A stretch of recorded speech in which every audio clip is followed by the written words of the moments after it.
जय हिंद साथियों, welcome to self study classes with Sumit Jain YouTube channel में आप सभी का स्वागत है। दोस्तों, हमारी रोज निरंतर कक्षा होती है शाम को 6:30 बजे पर्यावरण की। ठीक है, और पर्यावरण में महत्वपूर्ण प्रश्नों पर हम चर्चा करते हैं। उसी प्रकार आज हम पर्यावरण में जो पढ़ने वाले हैं दोस्तों, सबसे पहले वायुमंडल की जो संरचना है उसके बारे में देखेंगे। यंत्र एवं उपयोग, जो भी यंत्र हैं, है ना, ओजोन परत से संबंधित, भूकंप से संबंधित, है ना, वायु से संबंधित जो भी आपके यंत्र हैं, मापक यंत्र, उनके बारे में पढ़ेंगे। खेल और खिलाड़ियों के बारे में पढ़ेंगे कि किस खेल में कितने खिलाड़ी होते हैं। ठीक है, पर्वत और पठार के बारे में पढ़ेंगे कि सबसे ऊंचा पठार कौन सा है। इस प्रकार के जो पठार पर्वत है इनके बारे में पढ़ेंगे। तो पूरा वीडियो अवश्य देखें, वीडियो को लाइक करें, शेयर करें। ठीक है, स्टार्ट करते हैं दोस्तों आज का ये वीडियो। सबसे पहले दोस्तों कुछ प्रश्नों के बारे में यहाँ पर चर्चा करेंगे। पारिस्थितिक तंत्र का आतंकवादी जो वृक्ष है वो है यूकेलिप्टस। कौन सा है? यूकेलिप्टस। ठीक है, किसानों का मित्र किसे कहा जाता है? तो केंचुआ, या फिर, है ना, इसे केंचुआ को कहा जाता है। किसानों का मित्र केंचुआ को कहा जाता है। ठीक है, जलीय चक्र को नियंत्रित करते हैं तो करते हैं वन। जलीय चक्र को नियंत्रित करने वाले हैं तो वन है।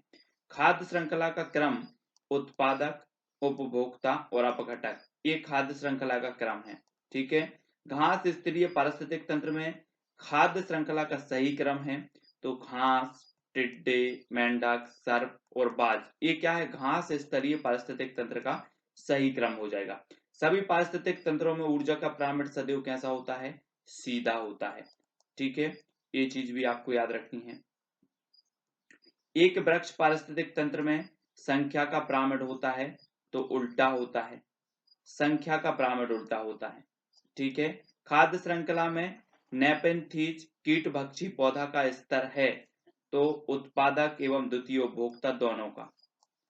पारिस्थितिक तंत्र में ऊर्जा का प्रवाह कैसा होता है? तो पारिस्थितिक तंत्र या खाद्य श्रृंखला में ऊर्जा का प्रवाह होता है एक दिशीय। ठीक है, ये चीज आपको याद रखनी है। खाद्य श्रृंखला में एक दिशीय और खाद्य जाल की जब बात आती है तो वो बहुदिशीय हो जाता है। यहां पर कंफ्यूज नहीं होना है। ठीक है, किसी पारितंत्र में तत्वों का चक्रण कहलाता है, जैव भू रासायनिक चक्र कहलाता है। खाद कड़ी के प्रत्येक स्तर पर उपभोक्ता संचित ऊर्जा का कितने प्रतिशत अपने शरीर भार में रूपांतरित करता है? तो वो करता है 10%। ठीक है, 10% का नियम देने वाले वैज्ञानिक हैं तो लिंडमैन। ठीक है, इतने कुछ क्वेश्चन थे, इनके बारे में हमने देख लिया।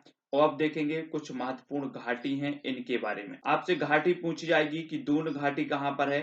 तो ये उत्तराखंड में है ना। मरखा घाटी कहाँ है? जम्मू कश्मीर में। फूलों की घाटी कहाँ है? उत्तराखंड में। शांत घाटी कहाँ है? तो ये केरल में है। लाहौल घाटी कहाँ पर है? हिमाचल प्रदेश में। लाहौल घाटी, आपसे सीधा सा क्वेश्चन आएगा, लाहौल घाटी कहाँ पर है? तो हिमाचल प्रदेश। शांत घाटी कहाँ पर है? तो केरल। फूलों की घाटी कहाँ पर है? उत्तराखंड। मरखा घाटी कहाँ पर है? जम्मू कश्मीर। पार्वती घाटी कहाँ पर है? तो हिमाचल प्रदेश। इनको आपको याद रखना है। ठीक है, और भी महत्वपूर्ण अब देखेंगे यहाँ पर वायुमंडल की संरचना को दोस्तों। तो वायुमंडल की ये संरचना है, आप देखें इस प्रकार से कि सबसे निचली जो परत मानी जाती है वो मानी जाती है क्षोभ मंडल। सबसे निचली परत क्या है? क्षोभ मंडल। ठीक है, समस्त वायुमंडलीय जो घटनाएं हैं, जैसे आंधी, तूफान, ये सारी की सारी जो घटनाएं होती हैं मौसम संबंधी, ये सारी की सारी घटनाएं कहां पर होती हैं?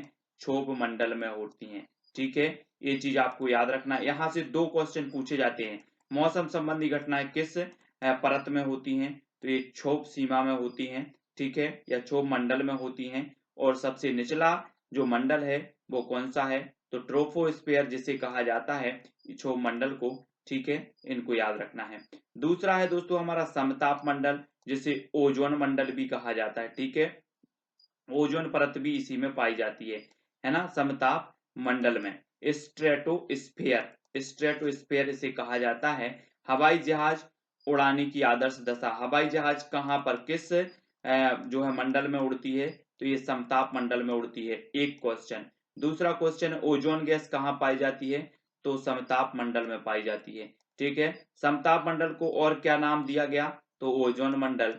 ठीक है, ओजोन मंडल का जो है क्या नाम से पुकारा जाता है? स्ट्रेटोस्फियर इसे कहा जाता है। तो याद रख लेना है आपको। फिर इसके ऊपर की जो परत है वो कहलाती है मध्य मंडल। ठीक है, मध्य मंडल, ये चीज आपको याद रखनी है। और वायुमंडल की सबसे ठंडी परत कौन सी है, तब आपका उत्तर होता है मध्यमंडल। ठीक है, अब यहाँ पर मध्यमंडल के बाद आती है दोस्तों वायुमंडल। तो संचार जो रेडियो तरंगें होती हैं वो यहीं से जो है संचालित होती हैं, कहाँ से, वायुमंडल से। तो इस प्रकार से यहाँ से कई प्रकार के क्वेश्चन आपसे बनते हैं और एक क्वेश्चन लास्ट में पूछा जाता है कि वायुमंडल में कितनी परतें हैं, तो क्षोभ मंडल 1, समताप मंडल 2, ठीक है, मध्य मंडल 3 और एक और जो आपकी परत है आयन मंडल, आयन मंडल है दोस्तों। इसके पास जो अपनी सीमा है वो कौन सी है, आयन मंडल। याद रखेंगे जो रेडियो संचार से संबंधित हैं ये आयन मंडल में होती हैं, आयन मंडल है ये। और सबसे लास्ट का वाहा मंडल है, यहाँ पर एक आयन मंडल जो परत है वो यहाँ पर नहीं दी गई। तो आयन मंडल आपको याद रख लेना है। मध्य मंडल के बाद आती है आयन मंडल और आयन मंडल के बाद आती है वाहा मंडल। ठीक है, तो इसको याद रखेंगे। रेडियो की जो तरंगे हैं वे कहाँ से परावर्तित होती हैं, आयन मंडल से, इसको याद रखेंगे आप। ठीक है, इसको सुधार लेंगे। ठीक है, तो स्टार्ट करेंगे। और भी यूरोप महाद्वीप में देखो किसे प्रायद्वीपों का प्रायद्वीप कहा जाता है, तो वो कहा जाता है यूरोप महाद्वीप को। ठीक है, विश्व का अन्न भंडार या रोटी की डलिया कहा जाता है तो यूक्रेन को। झीलों का देश कहा जाता है फिनलैंड को। यूरोप का खेल का मैदान स्विट्जरलैंड। यूरोप का गर्म कंबल कहा जाता है तो गल्फ स्ट्रीम। ठीक है, इटली की गंगा किसे कहा जाता है, पो नदी को। और किसानों का देश कहा जाता है या समुद्रों की रानी कहा जाता है तो फ्रांस को कहा जाता है। तो ये चीज आपको यहां से याद रखना है। ठीक है, फिर से याद रख लो, प्रायद्वीपों का प्रायद्वीप यूरोप, विश्व का अन्न भंडार रोटी की डलिया यूक्रेन, झीलों का देश फिनलैंड, यूरोप का खेल का मैदान स्विट्जरलैंड, यूरोप का गर्म कंबल गल्फ स्ट्रीम। ठीक है, इटली की गंगा पो नदी और किसानों का देश समुद्रों की रानी फ्रांस। ठीक है, अब देखो यहाँ पर उत्तरी अमेरिका में नई दुनिया कहा जाता है उत्तरी अमेरिका को, नई दुनिया। कौन सी नहर उत्तरी अमेरिका तथा दक्षिणी अमेरिका को जोड़ती है, तो ये पनामा नहर जोड़ती है। रेड इंडियन जनजाति है तो कौन सी है, उत्तरी अमेरिका, रेड इंडियन जनजाति है। चीनी का कटोरा कहा जाता है क्यूबा को। ठीक है, सबसे बड़ा रेलवे जंक्शन कौन सा है, तो शिकागो है। सबसे बड़ा बंदरगाह कौन सा है, तो न्यूयॉर्क है। सबसे बड़ी सोने की खान कौन सी है, तो ओंटेरियो कनाडा में है। तो ये कुछ महत्वपूर्ण और भी जो है प्रश्न थे, और भी देख ले। यहाँ पर कुछ परिवार से संबंधित हैं। बालक की प्रथम पाठशाला होती है तो परिवार, मनुष्य एक सामाजिक प्राणी है, कथन है अरस्तु का। जिस परिवार में माँ बाप और अपने अविवाहित बच्चे रहते हैं वो एकल परिवार है। किस प्रकार के परिवार में दादा दादी चाची बुआ ताऊ ताई बच्चे रहते हैं, तो वो संयुक्त परिवार है। परिवार के सदस्य अधिक आत्मनिर्भर होते हैं तो एकल परिवार में। हिंदू विवाह अधिनियम 1955 के अनुसार लड़कियों और लड़कियों की विवाह की आयु 21 वर्ष और 18 वर्ष है। ठीक है, भारत में बाल विवाह निषेध अधिनियम जो है 2006 में पारित हुआ और 1 नवंबर 2007 से ये लागू हो गया। ठीक है, शारदा एक्ट संबंधित है, बाल विवाह से संबंधित है। समाज की सबसे छोटी इकाई कौन सी है, तो परिवार है। हिंदू उत्तराधिकार अधिनियम कब बना, 1956 में। बालक को समाजीकरण का पहला पाठ प्राप्त होता है तो परिवार से होता है। ठीक है, सती प्रथा के विरुद्ध सर्वप्रथम प्रयास किया राजा राम मोहन राय ने। मनु के मतानुसार सर्वोत्तम विवाह है तो ब्रह्म विवाह है। ये कुछ परिवार से संबंधित आपके प्रश्न थे, और भी देख लेते हैं महत्वपूर्ण प्रश्न। अब यहाँ पर यंत्र दिए हैं, मापक यंत्र और उनके प्रयोग, जैसे बैरोमीटर का प्रयोग किया जाता है वायुदाब में। हाइड्रोमीटर का प्रयोग द्रवों व आपेक्षिक घनत्व में किया जाता है, हाइड्रोमीटर। ठीक है, पायरोमीटर, पायरोमीटर उच्च तापमान के लिए इसका प्रयोग किया जाता है। हाइग्रोमीटर का आर्द्रता मापक इसे कहा जाता है, हाइग्रोमीटर, है ना। यहाँ पर हाइड्रोमीटर द्रवों का अपेक्षिक घनत्व नापने के लिए और हाइग्रोमीटर आर्द्रता मापने के लिए। लैक्टोमीटर दूध की शुद्धता मापने के लिए और सीस्मोग्राफ भूकंप की तीव्रता मापन के लिए उपयोग किया जाता है इसका। ठीक है, तो ये चीज आपको याद रखनी, यहाँ से एक क्वेश्चन आपका बनता ही है। ठीक है, चाहे बैरोमीटर हो, हाइड्रोमीटर हो, हाइग्रोमीटर, पायरोमीटर याद रखो उच्च तापमान के लिए, लैक्टोमीटर दूध के लिए, सीस्मोग्राफ भूकंप मापक है, तो इनको याद रखना है। और भी देखेंगे कुछ महत्वपूर्ण है। कुछ नृत्य भी आपको याद रखना है दोस्तों, जैसे घूमर, घूमर ये राजस्थान का नृत्य है। गरबा गुजरात का है। बिहू, बिहू असम का है। यक्षगान, देखो यक्षगान कर्नाटक का लोक नृत्य है ना नृत्य। छोलिया उत्तराखंड का है। भांगड़ा गिद्दा ये पंजाब के हैं। झूमर फाग हरियाणा के हैं। कोलाटम ये तमिलनाडु का है। नौटंकी उत्तर प्रदेश। लावड़ी तमाशा महाराष्ट्र का है। राउफ ये जम्मू कश्मीर का है। ठीक है। और कुछ त्योहार देखो, गणेश चतुर्थी त्योहार है, कहाँ से, महाराष्ट्र से संबंधित। बैसाखी पंजाब से। गणगौर राजस्थान से है। छठ पूजा संबंधित है कहाँ से, बिहार से संबंधित है। तो आपको याद रख लेना है दोस्तों, यहाँ से भी एक क्वेश्चन पूछ लिया जाता है, चाहे सीटीईटी एग्जाम हो, चाहे आपका रीट या फिर एमपी टेट हो। ठीक है। जैसे रीट में पूछा गया है 2011 में, गणगौर किस राज्य का नृत्य है, तो ये राजस्थान का है। ठीक है। बैसाखी पंजाब, गणेश चतुर्थी महाराष्ट्र, छठ पूजा बिहार से है। अब कुछ और है, प्रमुख खेलों में एक पक्ष के खिलाड़ियों की संख्या है। जैसे बेसबॉल, बेसबॉल में कितने होते हैं, 9 खिलाड़ी होते हैं। ठीक है, याद रख लेना है। और रग्बी फुटबॉल में होते हैं कितने, 15। पोलो में होते हैं 4। पोलो में कितने, 4। वाटर पोलो में 7 खिलाड़ी होते हैं। खो खो में 9 खिलाड़ी होते हैं। कबड्डी में होते हैं 7 खिलाड़ी। हॉकी फुटबॉल और क्रिकेट में होते हैं 11 खिलाड़ी। नेटबॉल में 7 खिलाड़ी होते हैं। वॉलीबॉल में होते हैं 6 खिलाड़ी। टेनिस एवं टेनिस में होते हैं 1 या 2 खिलाड़ी। और बास्केटबॉल में होते हैं कितने, 5 खिलाड़ी। तो इनको आपको याद रख लेना है। ठीक है। अब हम कुछ पठार पढ़ेंगे। ये पठार अब पूछा भी गया है, देखो एमपी टेट 2011 में पूछा गया था, विश्व का सबसे ऊंचा पठार कौन सा है। यहाँ से भारत का सबसे बड़ा पठार है तो दक्कन का पठार इस भारत का सबसे बड़ा पठार है। भारत का सबसे ऊंचा पठार है लद्दाख का पठार, जम्मू कश्मीर। ठीक है। भारत का सबसे ठंडा पठार है तो लद्दाख। विश्व का सबसे ऊंचा पठार है तो तिब्बत का पठार, चीन। ठीक है। तिब्बत का पठार विश्व का सबसे ऊंचा पठार है। विश्व का सबसे बड़ा पठार है तो पामीर का पठार है। भारत का रूर किसे कहा जाता है, तो छोटे नागपुर के पठार को। संसार की छत किसे कहा जाता है, तो पामीर के पठार को कहा जाता है। तो इनको हमें याद रख लेना है। एक बार और अच्छे से पढ़ लो। भारत का सबसे बड़ा पठार दक्कन का पठार। ठीक है। भारत का सबसे ऊंचा पठार लद्दाख का पठार, जम्मू कश्मीर। भारत का सबसे ठंडा पठार ये लद्दाख का पठार है। विश्व का सबसे ऊंचा पठार तिब्बत का पठार। विश्व का सबसे बड़ा पठार पामीर का पठार।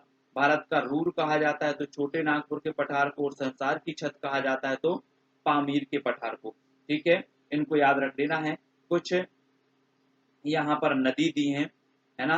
किस नदी को क्या कहा जाता है, वो कौन सी नदी, किस प्रकार से। भारत की सबसे लंबी नदी है तो गंगा नदी है, 2525 किलोमीटर। ठीक है। बांग्लादेश में गंगा नदी किस नाम से जानी जाती है, तो बांग्लादेश में जानी जाती है पद्मा के नाम से। ब्रह्मपुत्र नदी का बांग्लादेश में नाम क्या है, तो जमुना है ब्रह्मपुत्र का। ठीक है। कर्क रेखा को 2 बार काटने वाली नदी कौन सी है, तो ये माही नदी है, कर्क रेखा को 2 बार काटने वाली। सर्वाधिक बार मार्ग बदलने वाली जो नदी है वो कौन सी है, कोसी नदी है, सर्वाधिक बार मार्ग बदलने वाली है। बिहार का शोक कहा जाता है तो कोसी नदी को कहा जाता है। बंगाल का शोक कहा जाता है तो दामोदर नदी को। उड़ीसा का शोक कहा जाता है महानदी को। असम का शोक कहा जाता है ब्रह्मपुत्र नदी को। वृद्ध गंगा या फिर दक्षिण भारत की गंगा गोदावरी, दक्षिण की गंगा कावेरी को भी कहा जाता है। ठीक है। भारत उत्तर भारत की वरदान नदी गंगा नदी है। गंगा यमुना का संगम प्रयागराज कहलाता है। भारत की पवित्र नदी है कौन सी, गंगा। गंगा और ब्रह्मपुत्र की संयुक्त जलधारा मेघना कहलाती है, गंगा और ब्रह्मपुत्र की, ये भी याद रखनी है। सुंदरबन डेल्टा गंगा व ब्रह्मपुत्र नदी। राष्ट्रीय नदी कौन सी है, तो गंगा नदी है। माजुली द्वीप विश्व का सबसे बड़ा जो नदी द्वीप है वो माजुली द्वीप है। और ये किस नदी में बना है, ब्रह्मपुत्र नदी में। ठीक है। पश्चिम की ओर बहने वाली जो नदी है वो कौन सी है, नर्मदा और ताप्ती नदी है ना। और ये डेल्टा भी नहीं बनाती है। नमामि देवी नर्मदे, नर्मदा नदी संरक्षण हेतु मध्य प्रदेश सरकार द्वारा ये क्या क्या दिया गया, एक नारा दिया गया, नमामि देवी नर्मदे। ठीक है। गंगा नदी का उद्गम स्थल है तो गंगोत्री गोमुख हेमानी से। विश्व का सबसे बड़ा डेल्टा है तो सुंदरबन का डेल्टा। ब्रह्मपुत्र नदी को तिब्बत में जाना जाता है तो सांगपो के नाम से जाना जाता है, सांगपो। भारत में एकमात्र तैरता राष्ट्रीय उद्यान है तो केबुल लेमजाओ, ये लोकटक झील में है मणिपुर में। ठीक है। तो यहाँ पर दोस्तों हमने बहुत सारी चीजें पढ़ी। अब आपको फटाफट से कुछ क्वेश्चन के उत्तर बताना है। जल्दी जल्दी से इसी में से आप उत्तर बताएं। तो आपका पहला प्रश्न है दोस्तों, जल्दी से तैयार हो जाएं टेस्ट देने के लिए।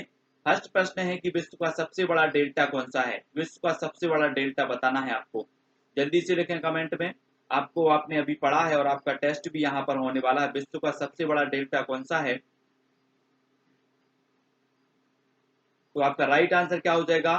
सुंदरबन डेल्टा विश्व का सबसे बड़ा डेल्टा है। ठीक है, बहुत बढ़िया आंसर। अगला देखो, अगला आपको बताना है दोस्तों, विश्व का सबसे बड़ा द्वीप माजुली द्वीप किस नदी पर बना हुआ है? जल्दी से कमेंट पे लिखें। उत्तर आपका क्या हो जाएगा? फटाफट से, टेस्ट भी यहाँ पर हो जा रहा है कि आपको याद हुआ है, कितना हुआ याद हुआ है। अधिकांश लोगों को तो बहुत सारे प्रश्न याद भी होंगे, तो उत्तर बताना है। इसका उत्तर हो जाएगा ब्रह्मपुत्र। ठीक है, भारत की जो है गंगा और यमुना का संगम क्या कहलाता है? आपको बताना है, जल्दी जल्दी लिखें। गंगा और यमुना का संगम क्या कहलाता है? गंगा और यमुना का संगम। तो आपका राइट आंसर होगा प्रयागराज। क्या कहलाता है? प्रयागराज। ठीक है, याद रखना है आपको। अगला है दोस्तों, असम का शोक किस नदी को कहा जाता है? असम का शोक, फटाफट से कमेंट में लिखें, असम का शोक किस नदी को कहा जाता है? तब आपका बिल्कुल सही आंसर क्या हो जाएगा दोस्तों? ब्रह्मपुत्र। असम का शोक कहा जाता है ब्रह्मपुत्र नदी को। ठीक है, और भी आपको बताना है दोस्तों, आपको बताना है उड़ीसा का शोक किस नदी को कहा जाता है? उड़ीसा का, जल्दी से कमेंट में लिखें। और उस नदी पर बना हुआ है हीराकुंड बांध। ठीक है, मिट्टी का बना हुआ सबसे लंबा बांध है हीराकुंड बांध, और ये उड़ीसा में बना है। और उड़ीसा में किस नदी पर बना है? तो ये बना है महानदी पर, और महानदी को उड़ीसा का शोक कहा जाता है। याद रख लेना है, कई बार पूछे गए क्वेश्चन है। ठीक है, और भी चीज आपसे पूछ लेते हैं दोस्तों। आपको बताना है भारत का रूर किसे कहा जाता है?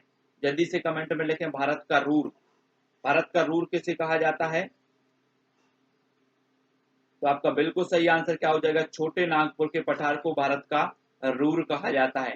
ठीक है, अगला क्वेश्चन और देख लेते हैं। अगला आपको बताना है भारत का सबसे ठंडा पठार कौन सा है? भारत का सबसे ठंडा पठार बताना है, कौन सा है? तो कमेंट में आपने लिखा है, क्या लिखा है कमेंट में? कि लद्दाख का जो पठार है ये भारत का सबसे ऊंचा ठंडा पठार है। ठीक है, सबसे ठंडा पठार है, याद रख लेना है। और आपको यहाँ पर बताना है दोस्तों, क्या ये भारत का सबसे ऊंचा पठार कौन सा है? भारत का सबसे ऊंचा बताना है, सबसे ऊंचा। जल्दी से देखें, भारत का बताना है यहाँ पर। तो यहां से आपका राइट आंसर क्या हो जाएगा? कि भारत का जो सबसे ऊंचा पठार है वो कौन सा है? लद्दाख का पठार, जम्मू कश्मीर।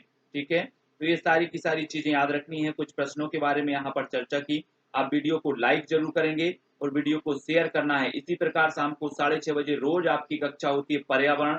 जो भी फैक्ट आपको कहीं नहीं मिलते हैं, जो भी फैक्ट परीक्षाओं में पूछे जाते हैं और आप पढ़ते नहीं हैं, उन फैक्टों को, ये रोज निरंतर उन फैक्टरों से संबंधित क्लासें चल रही हैं, तो इन क्लासों को मिस नहीं करना है। वीडियो को लाइक और शेयर करना है। ठीक है दोस्तों, तो वीडियो कैसा लगा कमेंट के माध्यम से बताएं, शेयर करें इससे पहले कि बहुत सारी वीडियो जरूर देखें। आज के वीडियो के लिए बस इतना ही। बहुत बढ़िया, सभी के लिए धन्यवाद। जय हिंद।